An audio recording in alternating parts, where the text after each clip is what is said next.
Bien, hermanos, buenos días a los que no he saludado.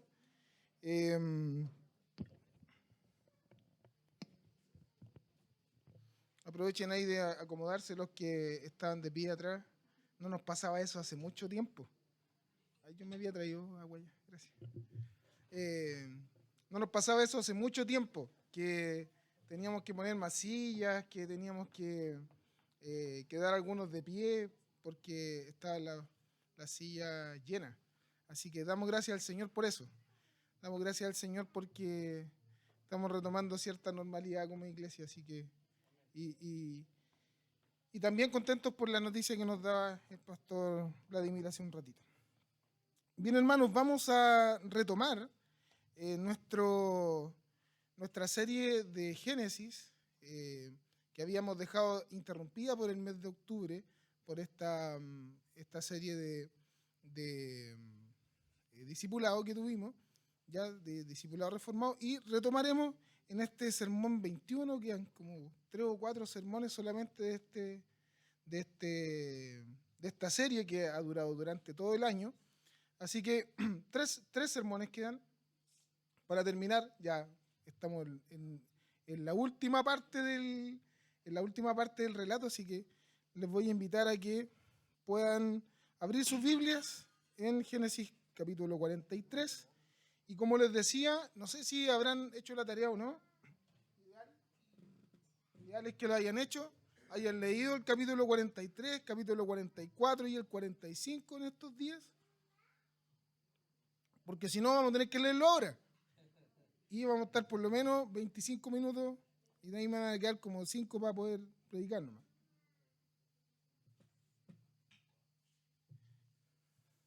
Bien, les voy a invitar entonces que leamos algún trozo de este capítulo 43. Vamos a leer los primeros 2 versículos solamente del capítulo 43. Voy a leer en Reina Valera contemporánea. Me siguen en la lectura. El hambre dominaba en la tierra, así que al consumirse todo el trigo que habían llevado de Egipto, su padre les dijo: regresen a Egipto y compren algo de alimento para nosotros. Oremos. Señor, te agradecemos en esta mañana porque tú eres bueno, Señor, y maravilloso. Te pedimos, Señor, que tú hables a nuestros corazones, hables, Señor, conforme la necesidad que haya en cada uno de ellos. Te pedimos, Señor, y te solicitamos, Señor, de tu ayuda, de tu sostén, Señor, en este momento, Señor. Te pido, Padre Santo, que pueda exponer tu palabra, Señor, fielmente, y que sea, Señor, tus labios, Señor, tu boca hablando por medio de la mía. Te lo pido en el nombre de Jesús. Amén. Bien, hermanos, como les decía, estamos retomando esta serie de Génesis y es interesante poder retomar entonces la historia, donde estábamos y ponernos en contexto nuevamente. Seguramente hay algo que se nos haya olvidado y recordemos, estamos a esta altura de la historia más o menos del relato en que habían ido los hermanos de José a Egipto a buscar, a comprar trigo y a comprar alimentos porque ya estaban casi en el segundo año de hambruna que estaba pasando en la región, y José los acusa, de cierta forma, de que eran espías, ¿se acuerdan? Y de haberlos acusado de espías, dejó a uno de ellos como garantía de que volvería nuevamente con su hermano Benjamín. Todo esto está pasando mientras ellos no saben que están hablando con José y José los está poniendo a prueba. Precisamente este sermón tiene como título que José prueba a sus hermanos. Y vamos a ver que José sigue en este plan hasta un punto en que ya no aguanta y tiene que ya revelarse a sus hermanos. Entonces, José los acusa de espía y está hoy día, a esta altura, Simeón preso en Egipto, los otros 10 hermanos están junto a su padre en Canaán, tratando de convencerlo de que tienen que volver a buscar a su hermano, y Jacob, Israel, le había dicho, no, ya perdí a 2 hijos, no voy a perder a otro, así que se queda el otro en la cárcel y Benjamín no sale de aquí. Entonces, ¿será esta, y veremos en el relato, será esta la oportunidad de José para vengarse de su hermano? ¿Será esta justamente la oportunidad? Y vamos a ver en el relato que probablemente como que va para allá, pero finalmente veremos que en este sermón, la historia que inicia con pecado, con injusticia, con engaño y con odio, puede alcanzar la gracia de Dios, de este Dios soberano, para convertir todo esto en amor, en perdón, en esperanza y en verdad. Y veremos esto en 3 secciones. La primera de ellas es el capítulo 43, y que tiene que ver con la vuelta de los hermanos a Egipto. Hay una frase, una de las frases más célebres, y los más viejos quizás la conocemos, los más nuevos, los más jóvenes, tratamos de explicar, que la necesidad tiene cara de hereje. ¿La has escuchado? ¿Quién no la conoce? Levante la mano, a ver. La Cami. ¿Quién no conoce que la necesidad tiene cara de hereje? Esto se refiere a que en ocasiones nosotros o alguna persona dice, no, esto no lo voy a hacer. No lo voy a hacer, o no voy a ir a un lugar, o no voy a hablar con esa persona, o no le voy a pedir ayuda a esa persona. ¿Por qué no nomás? Pero llega un momento en que es tan necesario hacerlo que somos herejes de nuestras mismas palabras. Tenemos que morder la lengua, agachar el moño y acudir a quien dijimos que no íbamos a tener que acudir, hablar con la persona que dijimos que no íbamos a tener que hablar y hacerlo con humildad. Esto precisamente estaba pasando con Jacob. Él dijo, no va a pasar, pero era tal la hambruna que había en el lugar, tal la hambruna que había en la región, que la necesidad tuvo cara de hereje en Jacob precisamente. En la última parte de la historia que ya conocemos, en Génesis, termina con algo parecido. Jacob diciendo que no volverá a perder a un hijo más. Ya perdió a uno despedazado por los animales en el campo y otro que está preso en Egipto. Por lo tanto, no va a permitir que sus hermanos vuelvan a Egipto con su hijo menor, Benjamín. Recordemos que en la sección anterior José había dejado encarcelado a Simeón, como ya lo habíamos dicho, como garantía de que sus hermanos volverían. No sabemos cuánto tiempo pasó entre la última escena y esta que estamos viendo hoy día. No sabemos. Probablemente pasaron semanas o meses en que ya se le había acabado lo que habían comprado. Pero Simeón seguía allá. Han pasado alrededor de 20 años desde que Jacob dejó de ver a su hijo José. 22 años aproximadamente. Y la desazón que existía en la posibilidad de perder a su hijo Benjamín, que es el único hermano de madre de su hijo muerto, entre comillas muerto, está por sobre la oportunidad de salvar de la cárcel a su hijo Simeón. Tanto tiempo ha pasado y Jacob sigue cometiendo los mismos errores del pasado. Para algunas personas la pérdida de un hijo se transforma en una marca permanente que transforma su vida de relación con los otros hijos y con otras personas, y viven casi viven marcados por el dolor y la pena. Otros, en cambio, que han sufrido la misma pérdida, han vivido con el mismo dolor, han vivido el mismo dolor de este episodio. Sin embargo, este dolor y pena se ven apaciguados por la gracia del Dios soberano, por la esperanza que el mismo Dios produce en estos corazones. Permiso, estoy un poco incómodo con esto.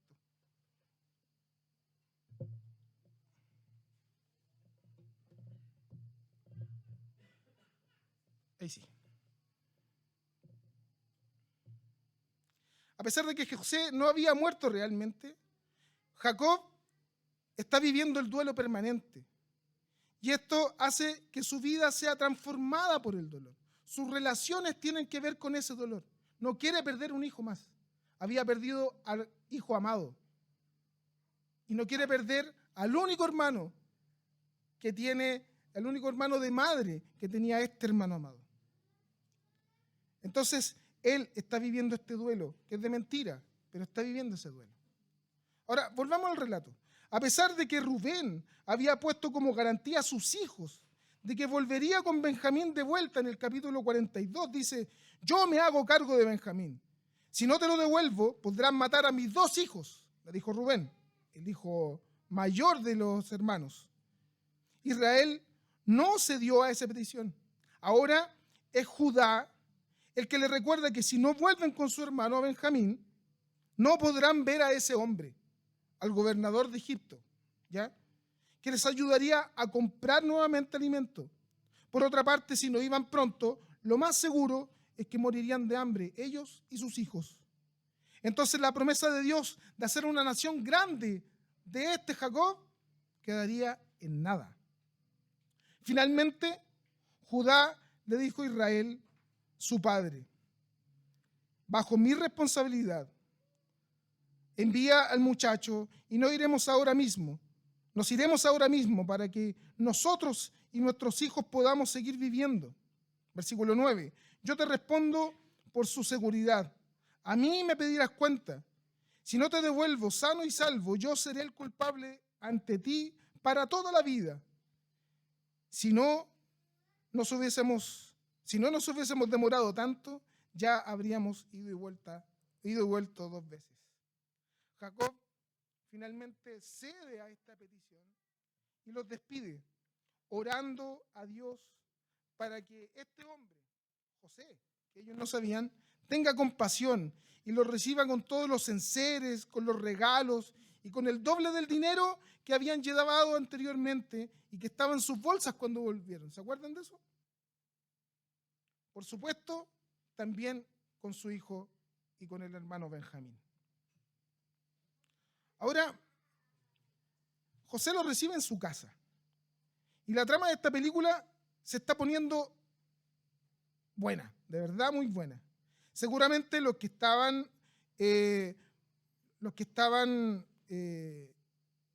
escuchando por primera vez este relato, ya se acomodaron de nuevo, ya está la historia tomando unos ribetes importantes. O sea, hay un plan que tiene José para descubrir a sus hermanos, para ponerlo a prueba, y se está dando tal y como José lo estaba planeando. Efectivamente, la historia se está poniendo muy buena. Los hermanos de José llegaron a Egipto y se presentaron a José. Y cuando José vio a su hermano Benjamín, dice la palabra del Señor, que le dijo a su mayordomo, lleva a estos hombres a mi casa, luego mata un animal y prepáralos, puesto que estos hombres comerán conmigo al mediodía. Y así lo hizo. En el camino a la casa de José, los hermanos se asustaron. Pensaron que esta era una trampa para dejarlos como esclavos por el dinero que se habían llevado en sus bolsas. Recordemos esa escena.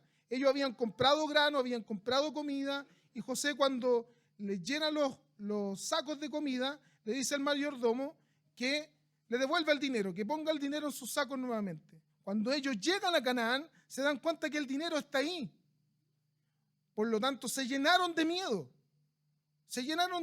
de espanto, porque pensaron que justamente si tenían que volver allá, lo iban a dejar como esclavos, lo iban a acusar de ladrones.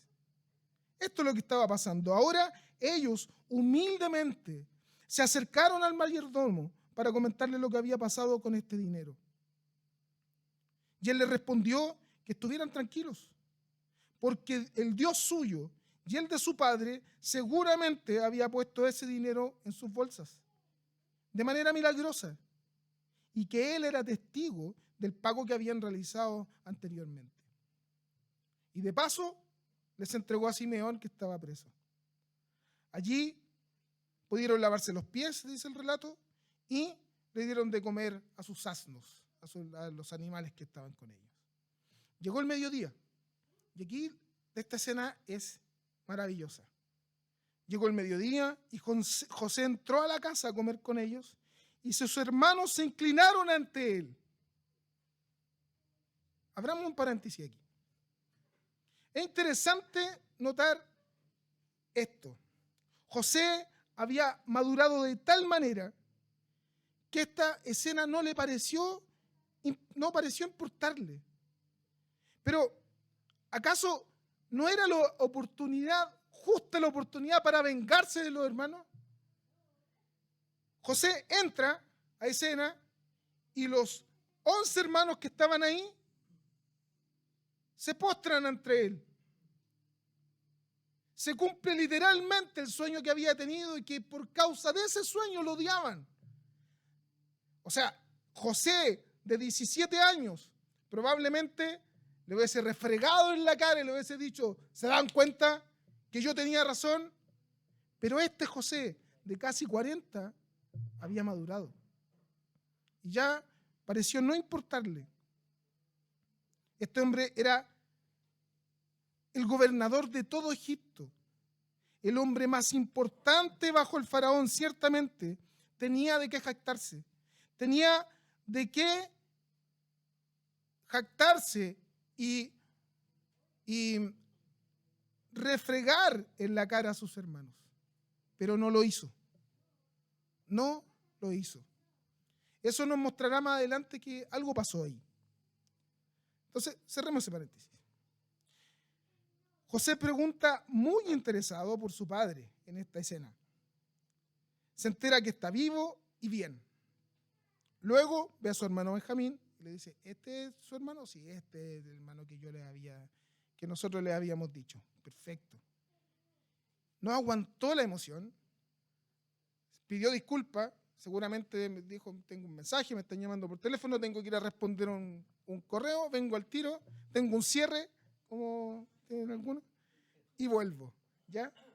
Un cierre de mes y vuelvo. Y se fue a su cámara a llorar, a su lugar, a llorar de alegría, de emoción, porque estaba viendo a su hermano. Esto es conmovedor. José vuelve a escena nuevamente y pone en marcha su primera prueba a los hermanos. Quiere ver finalmente cómo se comportan ellos al tener favoritismo de nuevo por el menor de los que estaban ahí. Y pasa algo bien particular. José los ordena en la mesa y los sienta de mayor a menor. Uno a uno, de mayor a menor, y pone al menor más cerca de él, ¿ya? Y dice ahí el relato que a Benjamín le daba 5 veces las porciones de lo que le daba a los hermanos. La tradición o la cultura siempre priorizaba y daba como más importante al mayor, al hermano mayor, al primogénito. Aquí José estaba haciendo diferencias con su hermano menor. Ahora, esto le llamó mucho la atención. ¿Cómo él sabía cuál era el mayor y cuál era el menor? Lo había googleado. Wikipedia seguramente les dijo quién nació primero, quién nació después. Eso los llenó de verdad de curiosidad. Se miraban entre ellos y decían, pero ¿cómo supo que este es el mayor y este es el más chico? Bueno, saben, porque el más chico nosotros le dijimos que era el menor. Pero ¿cómo saben cómo nos sentó a todos en orden? Bueno, eso fue muy inusual. Pero particularmente superaron esa prueba. Para José superaron la prueba. No hubo un problema entre ellos porque Benjamín estaba comiendo más que el resto o porque estaba teniendo cierta preferencia por él. Y es importante, interesante también esta escena porque José es quien les sirve a ellos, quien les sirve la mesa y comparte con ellos como el gobernador de Egipto. Es muy interesante. Ahora, como lo habíamos dicho en sermones anteriores también, el propósito de esta serie de sermones del libro de Génesis intenta darnos a entender que Cristo está presente en cada página de la Biblia y que Dios actúa soberanamente en el cumplimiento de su plan de redentor. Por tanto, podemos decir que así como José experimentó el dolor del odio de sus hermanos, ser vendido como esclavo y llegar a ser el hombre más importante de Egipto, Cristo también experimentó el dolor y el sufrimiento de ser entregado por sus propios hermanos judíos, hermanos de los malvados. Fue vendido por unas pocas monedas de plata, culpado injustamente y crucificado para llegar finalmente a ser el Rey de Reyes y Señor de Señores. La segunda parte de este sermón es el capítulo 44 y dice que José prueba a sus hermanos.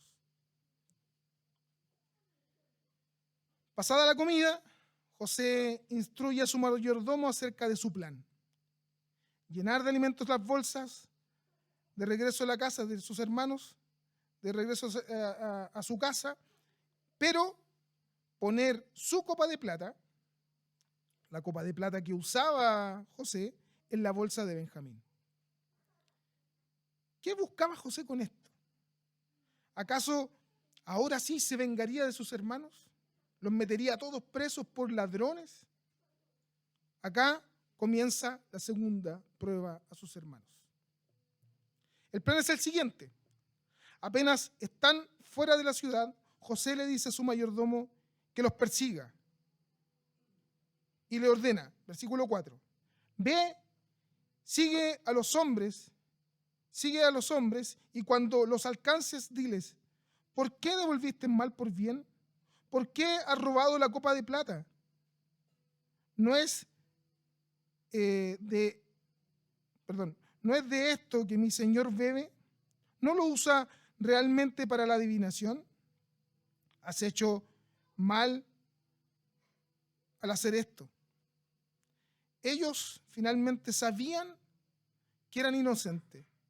Ellos estaban tan seguros de que eran inocentes, de que no habían cometido, no habían robado esto, que bajaron sus bolsas y mostraron el contenido que tenían en ellos rápidamente. Incluso ofrecieron la vida del que tuviera la copa y la esclavitud del resto a José eternamente. Sin embargo, cuando empezaron a revisar las bolsas y llegaron al último, porque también lo hizo por orden, llegaron al último que era Benjamín, se encontraron con la copa en medio de sus pertenencias. No me puedo imaginar la cara de estos hermanos. No me puedo imaginar la cara de ellos. Están tan seguros de que eran inocentes y de repente, en medio de las pertenencias del más chico, aparece la copa de plata por la cual los estaban inculpando.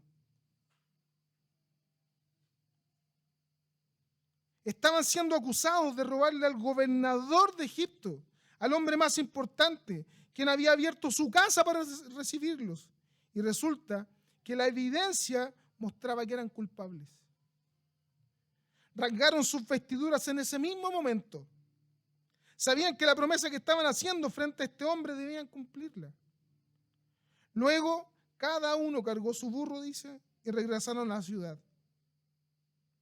No dicen nada, pero sus acciones hablan más que sus palabras. Cuando José desapareció, solo Jacob rasgó sus vestiduras. Versículo 37, capítulo 37, verso 34. Pero ahora son todos sus hermanos. Todos los hermanos rasgaron sus vestiduras. Todos sintieron culpa. Todos sintieron terror de lo que estaba pasando. Y esto es el primer signo de una solidaridad fraterna y que el corazón de estos hombres había cambiado de cierta forma. Los hermanos están unidos y no están dispuestos a renunciar a Benjamín ofreciendo su propia libertad. cuando ellos ven a José de vuelta, y José los ve, les dice: ¿qué manera de portarse es esta? ¿Acaso no saben que un hombre como yo puede adivinar? Judá entonces lleva la voz de sus hermanos y dice: no sabemos qué decirle, humildemente. No sabemos qué decirle, mi señor. No hay excusa que valga. ¿Cómo podemos demostrar nuestra inocencia? Dios ha puesto al descubierto nuestra maldad. Ha puesto al descubierto la maldad de tus siervos. Aquí nos tiene usted. Somos sus esclavos, nosotros y el que tenía la copa. Acá seguramente Josué recordó las palabras del mismo Judá hace 22 años atrás, cuando en el capítulo 31 que nosotros vemos, Judá dice: ¿qué ganamos con matar a nuestro hermano y encubrir su muerte? Vengan, vamos a venderlos a estos ismaelitas. Seguramente estas palabras resonaron en José en ese momento. Dejarlos como esclavos, venderlos. Aquí la hago, aquí me cobro. No. Le responde: jamás, jamás podría yo actuar de ese modo.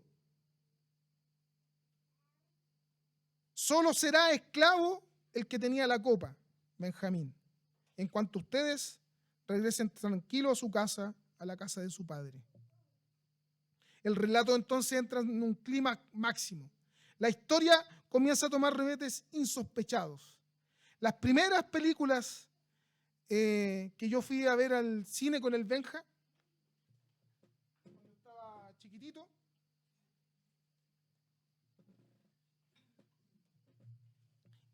y las primeras películas que fuimos al cine con el Benja cuando él estaba chico, recuerdo que hasta ahora se queda muy pegado en las películas. Entonces, ustedes saben que cuando los niños van al cine, hay que comprarle las cabritas, hay que comprarle la bebida. Entonces, y son niños, están tomando bebida y les dan ganas de ir al baño. Entonces el Benja, de repente ya no aguantaba más y se paraba. Y estaba de pie como a punto de salir corriendo al baño, pero no se perdía la escena. Y de repente pasaba por el pasillo, se iba por el pasillo para el baño y se devolvía para mirar la escena y no perderse ni un segundo de lo que estaba pasando. Y teníamos que ir corriendo al baño y volver corriendo al cine para que no se perdiera nada de lo que estaba pasando. Y teníamos que contarle lo que había pasado en esos 2 o 3 minutos que había hecho, se había desaparecido de la escena. Esto precisamente y seguramente estaba pasando con los que estaban escuchando la historia. La historia se está poniendo muy interesante, muy buena. José los tiene en sus manos. Y seguramente los que estaban escuchando ahí ni al baño se querían parar para escuchar lo que Moisés les estaba contando. Estaban expectantes, ansiosos, con curiosidad de lo que vendría. Para nosotros ya una historia contada, sabemos lo que viene. Pero imagínense los primeros receptores de esta historia. Ahora, el punto más álgido y de tensión, en este punto mucho más tenso, Judá lanza una súplica apasionada por la libertad de Benjamín. Su preocupación no es por él mismo, ni siquiera es por Benjamín. Su preocupación es por el padre, por su padre Jacob. En este discurso usa la palabra padre 14 veces. Y este discurso es el más largo en el Génesis. Va del verso 18 al verso 34. No lo vamos a leer ya. Del versículo 18 al 34. Sí, dice: mi Señor, no se enoje usted conmigo, pero le ruego que me permita hablarle en privado. Para mí, usted es tan importante como el faraón. Cuando mi Señor nos preguntó si todavía teníamos un padre y algún otro hermano, nosotros le contestamos que teníamos un padre anciano y un hermano que nació a nuestro padre en su vejez. Nuestro padre quiere muchísimo a este último porque es el único que le queda de la misma madre que el otro murió. Así comienza esta sección. Después de una serie de detalles con relación a la estrecha relación de Jacob y su hijo Benjamín y el dolor que le causaría a su padre la pérdida de este, termina sus súplicas de la siguiente manera: por eso, permítame usted que yo me quede como esclavo suyo en lugar de mi hermano menor y que él regrese con sus hermanos. ¿Cómo podré volver junto a mi padre si mi hermano menor no está conmigo? No soy capaz de ver la desgracia que sobrevendrá a mi padre. 4 veces Judá menciona que su viejo padre podría morir al perder a Benjamín. Versículo 24 dice, y su padre morirá. El versículo 19, se morirá de tristeza si es que no está. Y después dice que morirá y nosotros seremos los culpables de la muerte por tristeza de nuestro padre. Y él se ofrece convertirse en esclavo de José en lugar de Benjamín. Judá siente tanto por su padre que le ruega sacrificarse por un hermano más amado que él. 22 años antes, Judá diseñó la venta de José como esclavo. Y ahora está preparando para ofrecerse como esclavo por uno de sus hermanos. Ciertamente había cambiado el corazón de Judá. José ha escuchado lo suficiente. Ha escuchado lo suficiente como para saber que los hermanos han cambiado drásticamente desde el día en que lo vendieron. Han pasado la prueba. Incluso están dispuestos a ofrecer su libertad por su hermano Benjamín. Una de las muestras más maravillosas del poder del Espíritu Santo en nosotros es el arrepentimiento que experimentamos en nuestra propia vida. Vemos en esta escena cómo, a pesar de no reconocer directamente el pecado que cometieron con José, sí muestran un corazón compasivo, amoroso por su padre, a quien también habían engañado por largos 22 años, pero que Judá no está dispuesto a seguir haciéndolo sufrir. Probablemente ese remordimiento, es remordimiento y no arrepentimiento, pero José entiende que sus hermanos han cambiado y, por supuesto, él también. No podemos dejar de ver un vuelco en el corazón de los hermanos de José, o derechamente en su hermano Judá.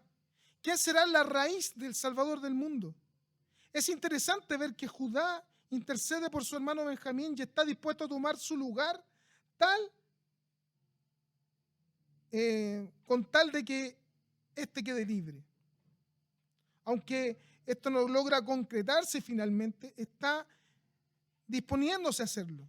Y esta disposición del corazón de Judá nos recuerda evidentemente la gracia eterna de Cristo y nos muestra su muerte vicaria en la cruz, quien voluntariamente quiso morir en nuestro lugar, pues fue el único que pudo obedecer y satisfacer verdaderamente las demandas de Dios. La tercera parte final, José se revela a sus hermanos. Acá hay un reencuentro inesperado para los hermanos. José ya no se puede controlar. Le pide a todos los que estaban ahí en ese lugar que salgan, menos sus hermanos. Enfrente de ellos dio rienda suelta a su llanto, no de pena, sino que de alegría y de gozo de reencontrarse con sus hermanos. Y les dice: yo soy José. ¿Vive aún mi padre? Acá esto es propio de una película de Hollywood, ¿cierto? O sea, o de un culebrón mexicano, venezolano. Bueno, los más viejos van a cachar esto, ¿cierto? Porque hoy día sería turco, ¿o no? Hoy día sería turco. Coreano, propio de esto. De una historia de, aquí se les va a caer el carnet, a ver si se acuerdan, de Topacio. Ah, ¿se acuerdan de Topacio? Era ciega, po. Imagínense, he quedado ciega, algo así. Marimar y todas esas que eran pobres y de repente eran como millonarias. ¿Se acuerdan? María de la del Barrio. Mi mamá veía teleseries. Tuve que googlear. Y el Vlad dice, ¿sabe esta la canción? Bueno. Esto es propio de esos culebrones, de esos que no imaginamos nosotros. O sea, están con el gobernador, han pasado mucho tiempo, 22 años después se encuentran con su hermano y resulta que su hermano, el gobernador de Egipto, puede ponerle en pie encima, cobrarse de todo lo que le hicieron, pero no, los perdona. Yo soy su hermano, soy José. José ahora toma el protagonismo de la historia. José toma el protagonismo de la escena. Todas las cámaras van a José. Antes eran los hermanos, ahora todas las cámaras en esta escena van a José. José es el protagonista y empieza con su relato. Y comienza a hablar sus líneas. Y aquí empieza de fondo la música de Silvio Rodríguez, que siempre ponen en las teleseries. O sea,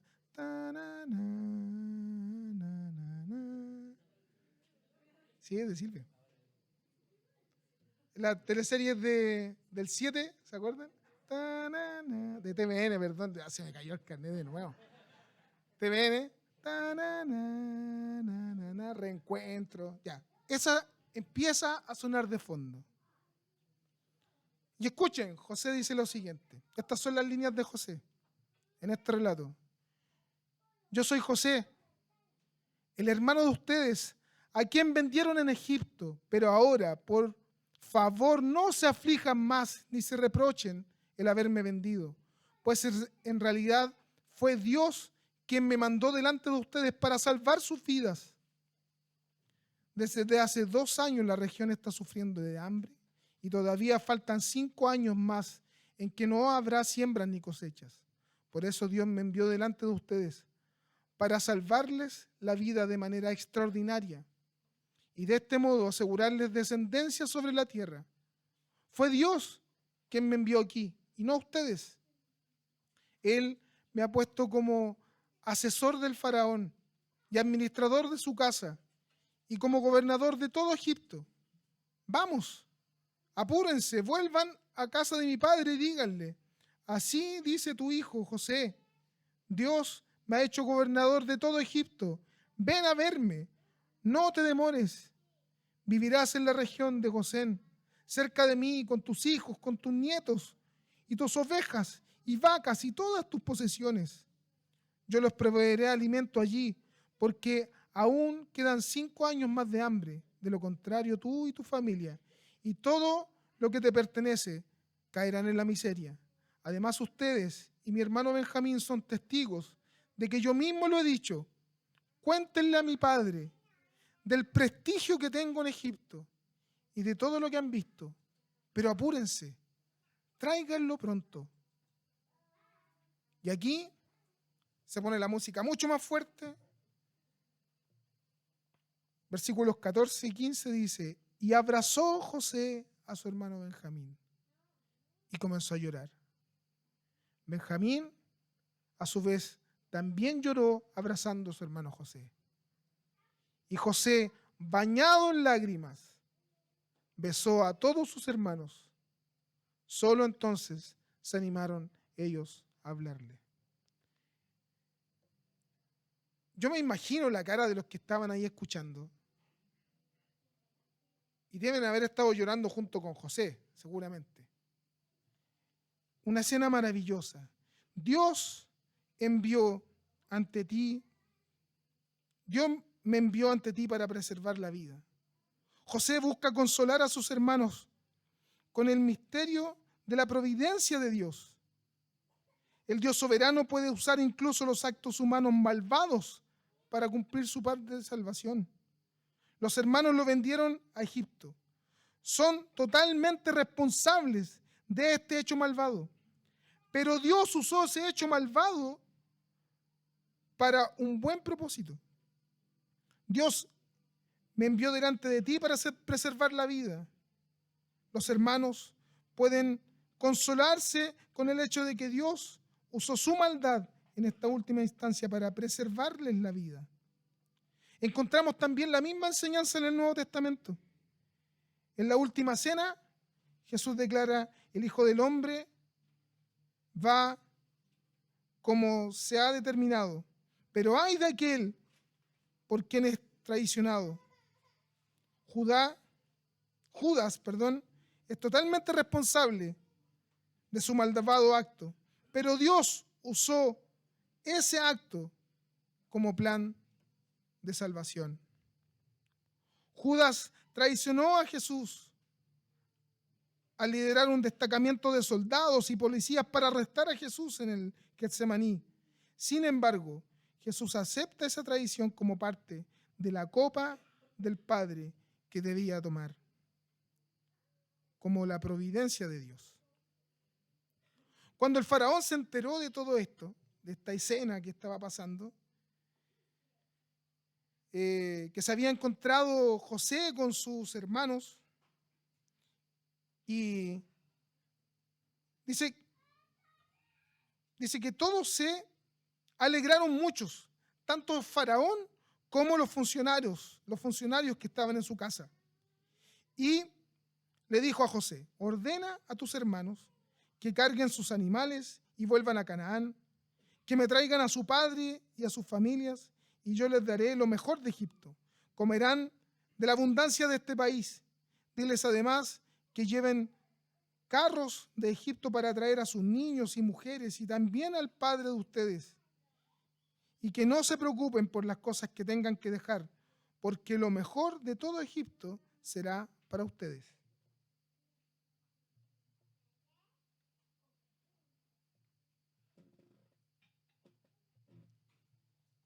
De esta forma lo hicieron. No tan solo estaban viviendo la generosidad de su hermano que habían vendido y odiado hace 22 años, sino que también experimentaban la bondad y la generosidad del faraón de Egipto. Esto es realmente significativo, puesto que a raíz del pecado de sus manos, Dios estaba transformando todo para el bien de su pueblo, tal y como lo había prometido a sus antepasados. Hoy precisamente vivimos en medio de un alto grado de incertidumbre económica, política, social. Los índices de inseguridad en nuestro país van en aumento cada día. Toda esta realidad nos golpea a diario. Entonces nos preguntamos, ¿es el presidente de turno y su comité político el que nos dará y dependerá de él la seguridad, nuestra seguridad? ¿Son las políticas de Estado las que me darán mayor estabilidad? ¿Derrocar el sistema o confiar en el sistema económico que hoy impera en el mundo hará que el mundo de verdad cambie? ¿Son las AFP o los sistemas de pensiones los que finalmente son las que estarán ocupadas de la estabilidad económica en nuestra vejez? Ninguna de las anteriores. Una de las principales doctrinas de la fe reformada tiene que ver con la soberanía de Dios. Ella nos muestra que Dios tiene control de todo lo que pasa.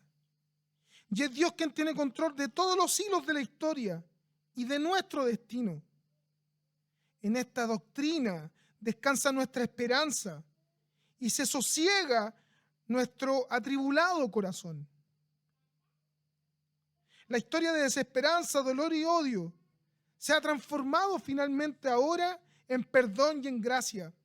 Dios muestra que nuevamente tiene el control de toda la historia y de todo lo que pasa en la vida de José. Ahora, los hermanos de José volvieron a Canaán con la gran noticia. José está vivo. José está vivo, gritaban cuando entraron. Le contaron a su padre todo lo que había pasado con José y que él estaba como gobernador de Egipto. Y a pesar de no creerlo al principio, el capítulo termina con la siguiente frase de Jacob: con esto me basta. Mi hijo José aún vive, iré a verlo antes de morirme.